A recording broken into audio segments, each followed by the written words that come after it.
Well, the storm just rolled through. It was about an hour's worth of rain, and it was almost 2 inches in an hour. Let's go take a look at that pond if you've been following along. I'll try to post a card so you can see it if you haven't been following.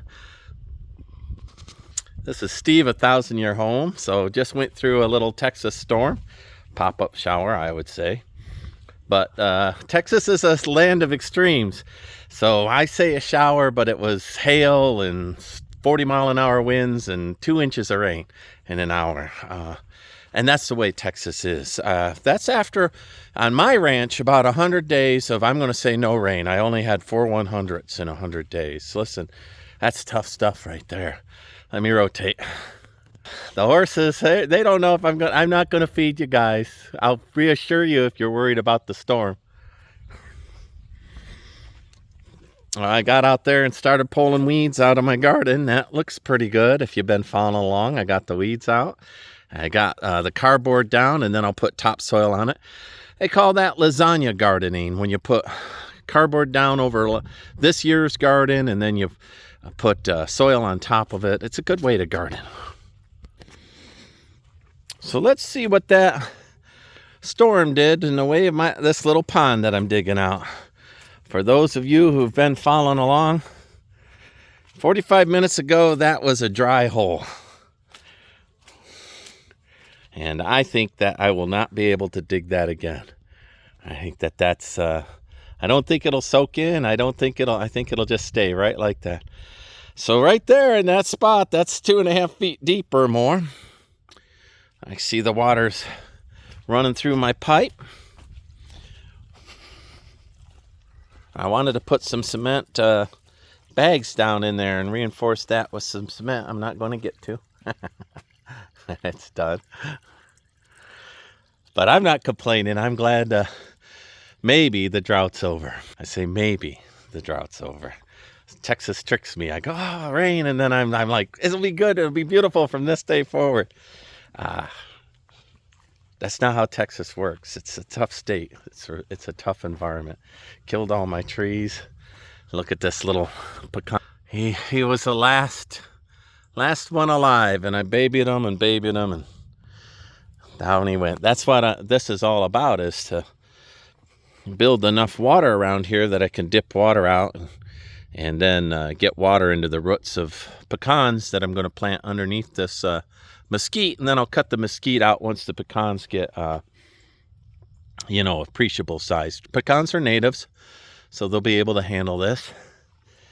All right, well, I dipped out all of that dirt right there, and I loaded it into this part of the drive, and I built that up quite a bit. I'm not going to walk out on it because I'm in sandals and I'll sink, but that's not half bad bit of work. If I would have not had life, I got so many other obligations that I could only work a couple hours of that starting this week. I don't know, there needs to be more of me. Still some thunder coming in. You can see another storms rolling in. But that's why I'm building these ponds. If I build, you can't build so many of them that they're just dry holes. But wherever there's runoff, I'm going to go ahead and capture it either with a swale or better off with a little pond. And so I've got a pond out in the field. I would like to enlarge that, make it a couple acre, at least an acre. And then this one, which just all that water used to be in the drive. This was a low spot, and it was all in the drive. I still see a mud puddle right there. I'll fill that in. So, but all the water, eventually, once it gets saturated, it all runs this way, builds up, gets in that storm pipe, and runs into there. So, I can make that pond pretty big.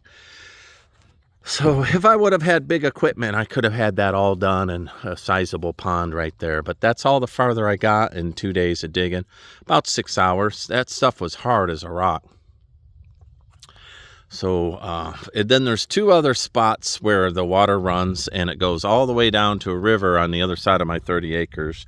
And I'm going to put a big pond over there and try to control the water. And then I'll put in I'm going to call them swales, but the swales, they'll be directional. They'll lead to stock ponds or a retention pond of some sort or another. I'm hoping to hold this one. I'm hoping that it will hold water 7 months. So I don't know. I think the rains are here.